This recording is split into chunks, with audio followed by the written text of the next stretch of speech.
Have you ever wondered what secrets lie beneath the Grand Pyramids of Egypt? Picture this, the grandeur of the ancient Egyptian civilization, where the departed kings were not simply buried, but were honored with a majestic farewell. A civilization that believed in life beyond death and prepared the deceased for their journey into the afterlife with utmost respect and precision. The pyramids, standing tall against the Egyptian sun, weren't just architectural marvels. They were sacred monuments dedicated to the kings and pharaohs, serving as their final resting places. Constructed with immense precision and labor, these pyramids were more than just tombs. They were gateways to eternity. The process of preparing the body for burial was no less grand. The ancient Egyptians believed that the body needed to be preserved for the soul to continue its journey in the afterlife. Thus came the meticulous process of mummification, a sacred rite that involved the preservation of the body with specific rituals and ceremonies. This process was so vital that it was overseen by priests who performed the rituals with utmost reverence. Now, imagine the sarcophagus of a deceased king, adorned with intricate designs and hieroglyphics, being carefully placed inside the colossal pyramid. This was not just a burial, it was a celebration of the king's life, and a preparation for his journey into the afterlife. The air would be heavy with reverence, the silence broken only by the soft murmurs of the priests performing the final rituals. The Egyptians' belief in life after death was so strong that they even provided the deceased with grave goods, objects that were believed to help the soul in the afterlife. These included food, clothing, and even servants, represented by small statues called ushabti. But this grand burial, this majestic farewell, was just the beginning. The body was now prepared, the soul was ready, and the journey into the afterlife was about to begin. A journey that was as fascinating, if not more, as the life the king had led, filled with trials, tribulations, and ultimately, eternal peace. This grand burial, however, is just the beginning of the journey. The soul's journey to the afterlife was no simple task in ancient Egyptian beliefs. Imagine, if you will, a mystical landscape, a realm where the souls of the departed embark on their journey to the afterlife. A river, one might say, akin to the Nile, flows alongside fields vibrant with life. Ethereal beings, the souls of the deceased, traverse this beautiful landscape, their destination, a heavenly gateway, guarded by a towering deity. This journey, however, was not simply a stroll across a picturesque realm. It was a passage of trials and tribulations, a test of the soul's purity and character. In the ancient Egyptian worldview, the afterlife was a mirror of the physical world, a place where one continued their existence, albeit in a spiritual form. In this mystical realm, the souls did not traverse alone. Many kings and pharaohs, those of high standing and divine favor, arrived on handcrafted ships. These ships were not mere vessels of transport. They were symbolic, mimicking the sun god Ra's daily journey across the sky. Ra, the ancient Egyptian sun deity, was believed to traverse the heavens in his solar boat, illuminating the world below. In the same way, the ships of the deceased kings were thought to carry them through the spiritual realm, guiding them towards their eternal rest. These ships, often painstakingly crafted with intricate details, were a testament to the Egyptians' reverence for the afterlife. They were not merely a mode of transport but a symbol of divine connection, an embodiment of the eternal journey that each soul must undertake. But the journey was not without its perils. The way was fraught with challenges, tests of the soul's worthiness to enter the afterlife. The ultimate test, however, was yet to come. The souls, after traversing the mystical landscape and sailing across the spiritual Nile, would face their final trial in the Hall of Truth. Yet, the journey was not complete without passing through the Hall of Truth. In the Hall of Truth, the soul was judged, and the heart weighed. This was the place where the ancient Egyptians believed that the heart, the seat of the soul, was weighed against the feather of Maat, the goddess of truth, justice, and order. It was a place of ultimate judgment where the actions of a lifetime were measured, and the worthiness of a soul determined. The god of death presided over this solemn ceremony, with Anubis, the jackal-headed god, standing by his side. Anubis, the guardian of the scales, was the one to place the heart on one side of the scale, and Maat's feather on the other. And so the soul's fate hung in the balance, suspended between the weight of a feather and the weight of a heart. But the god of death did not make the judgment alone. He was joined by a council of deities, each representing a different aspect of life and death.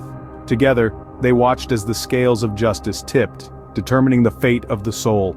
The heart, filled with the deeds of a lifetime, would either balance with the feather or it would not. Every action, every word, every thought was contained within the heart. If the heart was lighter than the feather, it meant the soul had led a virtuous life. It had upheld Ma'at's principles of truth, justice, and order. The god of death, along with his council of judges, would then declare the soul justified. It was a declaration of innocence, a testament to a life well lived. But if the heart was heavier than the feather, it meant the soul was laden with wrongdoing and misdeeds. It had disrupted the divine order, betrayed Ma'at's principles.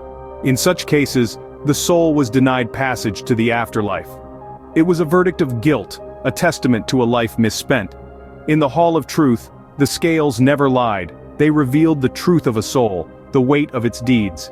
A heart lighter than the feather meant a successful journey to the afterlife. And so, the ancient Egyptians strove to live lives of virtue and justice, always with an eye on the scales in the Hall of Truth. The god Anubis played a pivotal role in the journey of the soul. As the divine embalmer, Anubis was instrumental in the process of mummification. This wasn't a mere preservation technique, but rather a sacred rite that allowed the deceased to live on in the afterlife. Anubis, with his jackal head, is often depicted meticulously wrapping the body, infusing each step with profound reverence. This god was not just about mummification though. In the realm of the dead, Anubis served as the conductor of souls, guiding the departed through the shadowy underworld. His role was to ensure that these souls navigated their way safely to the Hall of Truth, where their hearts would be weighed against the feather of Ma'at. Anubis, once the god of death, underwent a profound transformation with the rise of Osiris. But that's a tale for another time. For now, let's marvel at the intricate rituals and beliefs that made Anubis so integral to the ancient Egyptian understanding of death and the afterlife. Anubis, the conductor of souls, had a significant transformation. Originally, Anubis was the god of death, the ruler of the underworld, and the judge of souls. His dominion was vast, his power undeniable. Yet, a shift occurred in the ancient Egyptian pantheon. Osiris, once a god pharaoh, rose to the position of the god of death, causing a profound change in Anubis's role. Rather than being a figure of dread, Anubis became a guide, a shepherd for souls making their journey to the afterlife. He led the departed through the dangerous realms of the underworld, ensuring their safe passage to the field of reeds, a paradise-like realm where souls could live in eternal peace. This change in role was not a demotion but a transformation, highlighting Anubis's versatility and importance. Anubis's transformation highlights the dynamic nature of the ancient Egyptian pantheon. It shows us that even gods can change, evolve, and adapt to the shifting tides of belief and worship. Ancient Egyptian beliefs about death and the afterlife stand unique when compared to other cultures. The ancient Egyptians saw death not as an end, but as a transition to a new existence. They believed in a complex and detailed afterlife, marked by justice, preservation, and respect for the dead. Let's take a moment to compare these beliefs to those of other cultures. In Greek mythology, the underworld was ruled by Hades, who was often portrayed as a dark and formidable figure. Souls of the dead were ferried across the river Styx and led into Hades' realm, where they would face eternal torment or eternal boredom, depending on their deeds in life. In contrast, Anubis, the ancient Egyptian god of death, was not a tormentor but a guide. He didn't rule over a shadowy realm but conducted souls through the underworld, ensuring their safe passage to the field of reeds. This was a place of eternal peace, a paradise that mirrored the life they had known on earth. Next, let's consider the Judeo-Christian belief system. Here, the devil is often portrayed as the ruler of hell, a fiery wasteland where sinners are punished for eternity.